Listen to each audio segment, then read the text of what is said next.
ನೋಡ್ರಿ ಇಲ್ಲಿ ಯಾವ ಥರ ಐತೆ ನೋಡ್ರಿ ಇಲ್ಲಿ ಪರಿಸ್ಥಿತಿ. ಎಮ್ ಎಲ್ ಎಗೆ ವಿಚಾರ ಮುಟ್ಸಾಕ್ ಬಿಡೋಲ್ದು. ಯಾವತ್ತೂ ಒಂದು ಸತ್ಯ ತಿಳ್ಕೊರಿ, ಈ ಸೆಂಟ್ರಲ್ ಇರೋದೇ ಅರ್ಧ ಪ್ರಾಬ್ಲಮ್. ಅಯ್ಯೋ ಅಯ್ಯೋ ಅಯ್ಯೋ ಅಯ್ಯೋ ಏನ್ ಬೇವ ಇದು ನೋಡು ಇಂತದ್ರ ಮ್ಯಾಗ ಅದೇವ್ ನೋಡು. ಇದು ಯಾವಾಗ ಮಳಿಗ್ ದಪ್ಪ ಅನ್ನತಿ ಈ ಗಾಡಿ ನಾವ್ ಒಳಗ ಮತ್ತೇನೈತಪ್ಪ ಇದಕ್ಕೆ ಏನೈತಿ ನೋಡಗ. 2 ಸಲ ಅರ್ಜಿ ಕೊಟ್ಟಿವಿ, 2 ಸಲ ಇದು ಮಾಡಿ ಮೆಂಬರ್ದ ಮಾಡಲ್ಲ. ಯಾರು ತಲೆವೇ ಕೆಡ್ಸ್ಕೊಳ್ಳಲ್ಲ. ಇಲ್ಲ ಆಟ ಹೇಳ್ತಾರ, ಇನ್ನೊಂದ್ ಇದಕ್ ಬರ್ತೈತಿ ಅಂತಾರ. ಎಲ್ಲಾ ಬಂದು ಗಂಗಿ ಮಿಡಿ ಕಡೆ ಬಂದು ಅಲ್ಲಿ ಬಂದು ಅಂತಾರ. ನಮ್ಗೆ ಯಾವ್ದು ಇಲ್ಲ.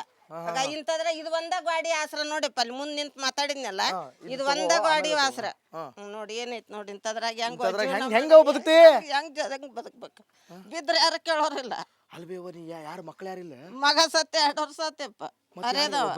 ಒಬ್ರೇ ಮಗಳು ಅದಾಳ, ಗಂಡನ ಮನ್ಯಾಗ ಅದಾಳ. ಯಜಮಾನ್ರು ಹೋಗ್ಯಾರ. ಅವರು ಹೋಗ್ಯಾರ.